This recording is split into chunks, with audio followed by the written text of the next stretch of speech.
Hey guys, new video. This is going to be a Silent Hill series review. And this is actually a response video to ballinnick1982. And he did a video. It was a little while ago now. Talking about Silent Hill. It was a series that he always struggled to get into. Like he could never seem to get into the series as even as like a survival horror fan.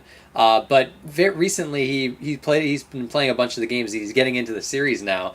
And he asked, what people's favorite Silent Hill games were. So I thought I'd just do like a response to that video in the form of a series review because the Silent Hill series is actually one of my favorite gaming series, and I guess the strange thing for me is the fact that I'm not a big survival horror guy.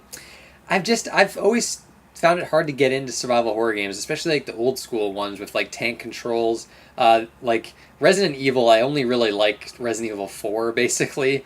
In fact, I love that game, but the Silent Hill series has always been a favorite of mine ever since I played Silent Hill 2. That was my introduction to the series. But and I have played every entry, so I thought why not do a review, a series review. There is one game I haven't beaten. I've beaten all of them except for one. I'll talk about that one a bit later. It's the spin-off title, and I'm probably not going to rank that game in the list.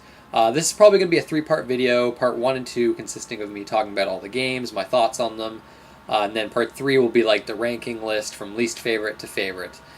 So let's get started. So I guess we'll get started with the original Silent Hill on the PS1, a classic in the genre. It actually took me a while to finally play this one. When it came out, I didn't have a PS1. I didn't even play Resident Evil back in the day either. But it took me a while until like I was a fan of the series, but it was like the first game always eluded me. But I finally did get to play it, and I really like it. I was surprised I liked it as much as I do because it does have tank controls right off the bat. This is an old PS1 era survival horror game, and it suffers from the tank controls. Now, I know tank controls are kind of like a hit and miss thing. A lot of people love them, a lot of people hate them. I know there's the argument that it adds tension, it makes the game scary. I've never felt that. To me, like tank controls always ruin the game a bit for me. Like, because I struggle with the controls of the game. I get more irritated with the game rather than scared or it's just tank controls to me don't make a game scarier, a horror game. And actually, before I talk about Silent Hill 1, I want to just say, like, to me, with horror games, and I think one of the reasons why I'm not too big into survival horror games is because I don't get scared. I don't get scared from movies, from TV shows, like horror, anything just doesn't really affect me in that way. And I think why I love the Silent Hill games so much is because they don't really go for like jump scares or anything like that, which jump scares to me aren't really scares either. Like to me, like jump scares are just it's you're being startled. Like it's not really to me like it doesn't scare me. Like a jump scare will make me jump because it's startling. I'm not expecting it. It's not because I was genuinely scared by what happened. But with the Silent Hill series, they go for atmosphere, a very dread-filled, tense atmosphere where you feel horrible playing these games because of the atmosphere. With Silent Hill 1, I think this was the big difference for me with Silent Hill 1 and Resident Evil, the first Resident Evil. Because Silent Hill, it's all about the setting, the fog-covered town of Silent Hill, where you can't see what's in front of you. You've got, that radio going off whenever enemies are nearby. It's just, this game is so great at setting a mood, a very disturbing, dread-filled mood that I felt throughout the entire game. And this is especially notable in the Team Silent games, the Japanese-developed Silent Hill games from Silent Hill 1 to 4. And it's one of my favorite parts about Silent Hill 1.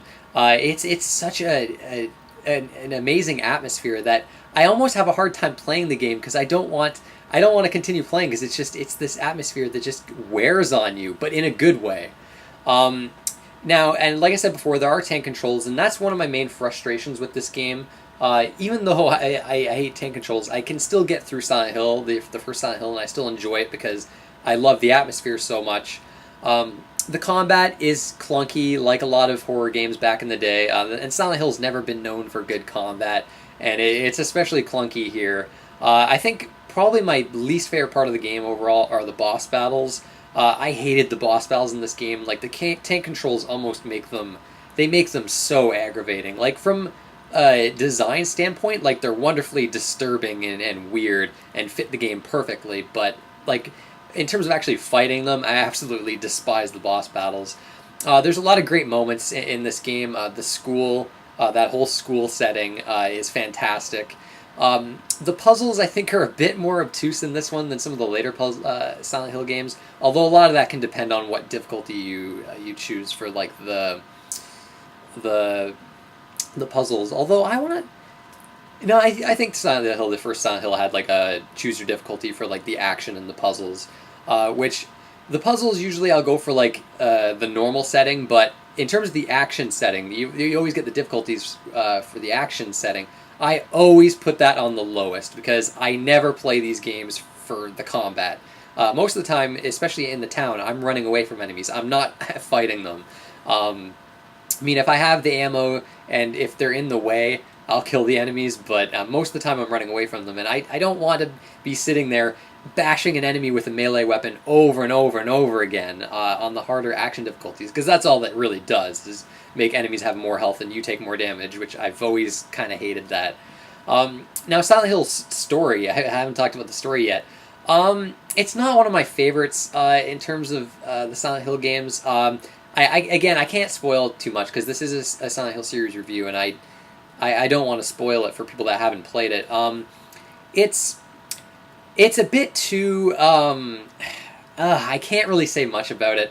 Well, I'll just say I'll just say this. I don't think this is much of a spoiler, but a cult. Okay, a lot of Silent Hill games have to do with a cult, and every Silent Hill game that's had this kind of storyline that revolves around this cult, I don't find it all that interesting. And it was the case with this first Silent Hill. And I don't know. The story never really did grip me all that much.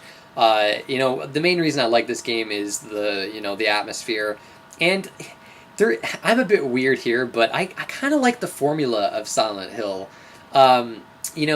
Where you kind of explore these surroundings, and eventually you'll be in a nightmare version of these areas that you're visiting, and you kind of go through like dungeons with like dungeon maps that you get. And I do want to talk about Silent Hill 1 first with like the map. The map system in Silent Hill, and in fact all of the Silent Hill games for the most part, is amazing. I love the way the maps work in these games, where a lot of the Silent Hill consists of like going around opening locked, seeing what doors are locked, which ones are unlocked, and then solving puzzles. But if you try a door and it's locked, it will have like a red mark on the map, so you don't have to go back to that door. That's permanently locked. But if it's like a door you can use a key to, it will be marked a bit differently, and like things will be outlined on the map, like certain points that you need to take note of. I've always loved the map systems in these games. Like I never get lost playing most Silent Hill games, and it was the case with this one. But yeah, I think I've talked enough about this first Silent Hill. Definitely classic, ahead of its time. Visually, it doesn't hold up too well, but I think it holds up better than like Resident Evil because of that fog. I mean, the draw distance is obviously not very far, and they used fog to cover that up. But I mean, the character models are all really blocky, but even with the kind of dated visuals, the game still has a very creepy atmosphere that I admire. Definitely one of my favorites in the series, I think. Though, Silent Hill is a great game. I still think it holds up well enough that you can go back to it and enjoy it now. After Silent Hill 1, we had Silent Hill 2, and this game... This game is, in my opinion, a masterpiece, and honestly, probably one of the best games I've ever played. It was my introduction to the series. I actually originally played the Xbox version, which had like the added content, some added content. that the greatest hits version, like the PS2 greatest hits version, has this extra content that the Xbox version had. Restless Dreams was the subtitle on the Xbox version. So it was my introduction to the series. Silent Hill 2 is an interesting one. It's generally considered the best in the series, and I gotta say, I have to agree. This is kind of spoiling the list already for what number one could be, but for what number one is, rather. Silent Hill 2, I first want to talk about the story, because I think that's Silent Hill 2's biggest strength. Instead of just being like a continuation of the story in Silent Hill 1,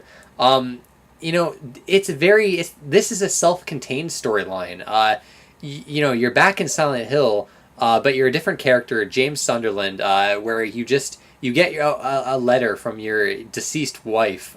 She died like 3 years ago, and saying, "Oh, I'm in Silent Hill, at our special place." And so, as James Sunderland, a very regular guy, I think he's a mail clerk. So you just return to the Silent Hill to try to look for her. It's a very emotional story. I don't want to spoil much of the storyline, but honestly, it's probably one of the best storylines I've ever seen in a game. It's amazing. And this game, it tackles a lot of themes that when this game came out, you never saw anything like this with the themes it tackles. Like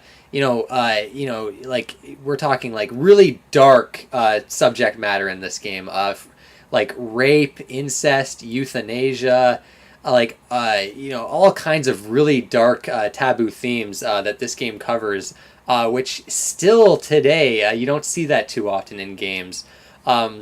So you have this very emotional storyline, this very engaging storyline, with really fascinating characters other than just the main character that you meet along the way. And then you have the atmosphere. I mentioned the atmosphere in Silent Hill 1, and Silent Hill 2 completely blows Silent Hill 1 out of the water in terms of atmosphere. I've yet to play a game with an atmosphere as disturbing or as dreadful as the one in Silent Hill 2. And I talk about games not scaring me.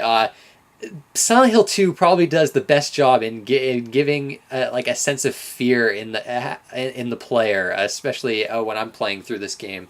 With the town and its fogginess, and just how, like, in terms of like the visuals, I think in this game are fantastic. Like a lot of the locations in this game, I think are what do it for me. Like there's the apartments, which is one of the first like dungeons you go to. Every time I play this game, and I've played this game countless times. I can get through it like less than 2 hours now. But every time I get to the apartments area, I never want to play through it because it has some of the most unsettling.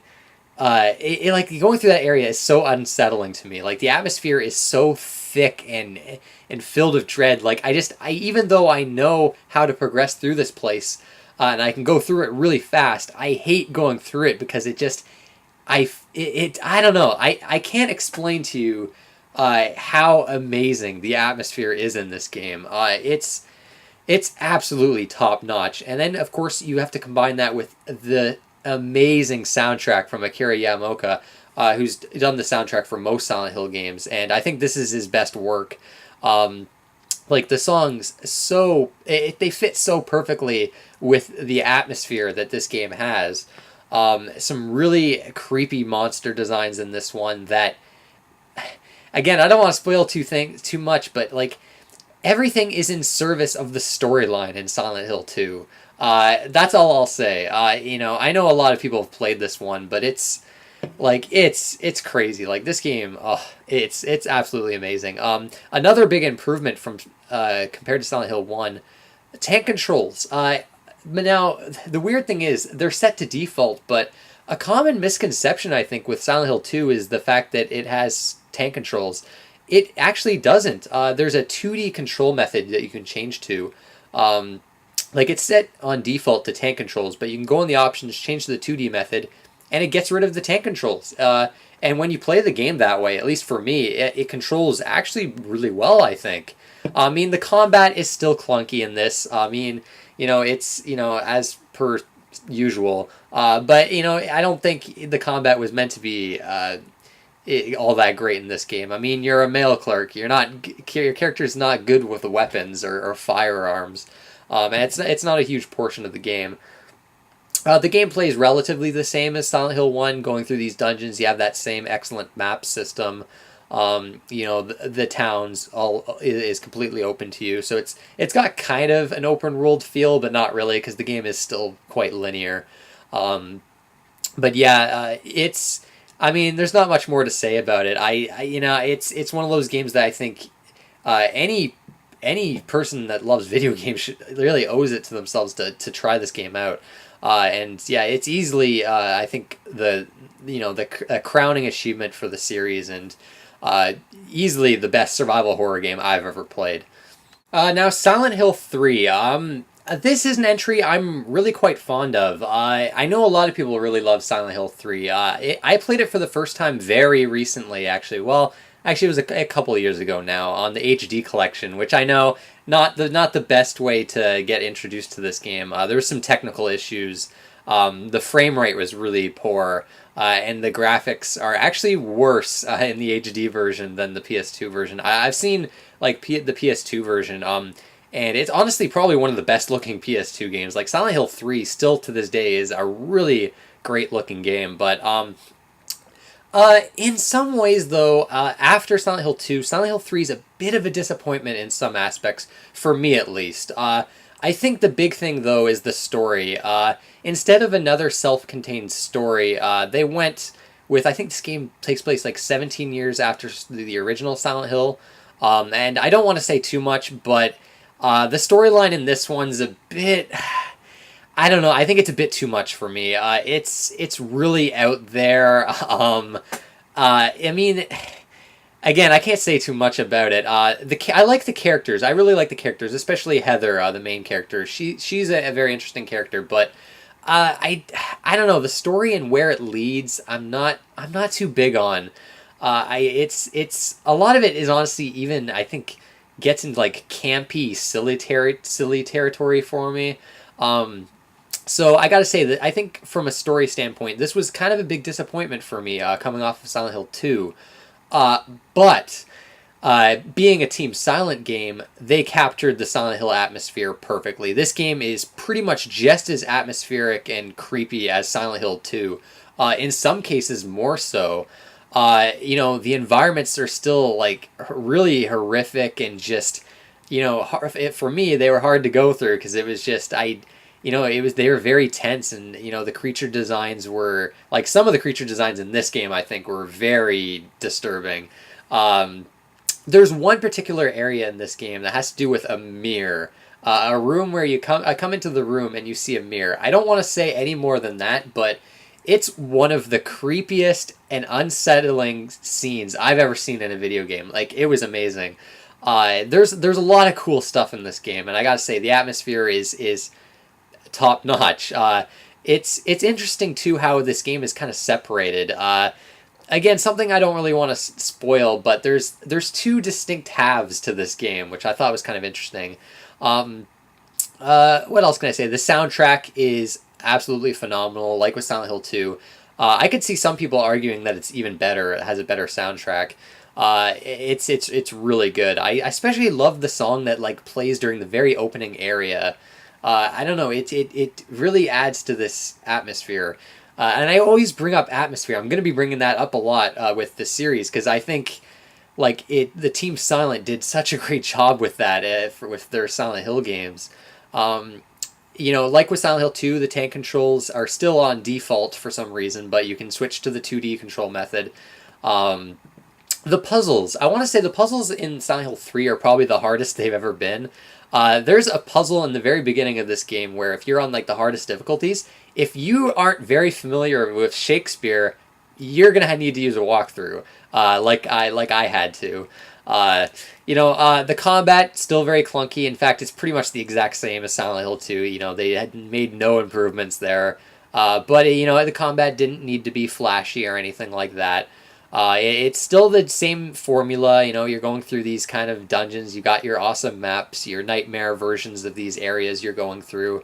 So yeah, it's very similar to Silent Hill 2 in terms of gameplay. It's just, to me, has a less interesting story. Some people might prefer it. I mean, it's a very batshit insane storyline, but to me, it was kind of a disappointment, especially after Silent Hill 2. But it's Silent Hill 3. I still think overall is a great game and still definitely worth playing. Silent Hill 4. Now, this was the last Team Silent game, unfortunately. That team disbanded after this one. Silent Hill 4 The Room, as it's called. Now, I remember when this one came out, I remember a lot of people were disappointed with it. I think, though, looking back at this one, I think... I think now people are starting to look at this one more fondly after we've gotten all these Western developed Silent Hill games. I remember I played this when it came out, actually, on the original Xbox, and there was a trailer that they released for this game. I first saw it on like one of the Xbox magazine demo discs. This trailer, I think it's on YouTube. Definitely check this trailer out. It is one of the creepiest trailers I've ever seen. Like, it is so well done, and really captures it captures the atmosphere of Silent Hill 4. Definitely check out that trailer. Now, The Room, I think I mentioned this in one of my games talking about or my videos talking about underrated games, and I feel Silent Hill 4 The Room is probably the most underrated game in the series. I actually really love this game.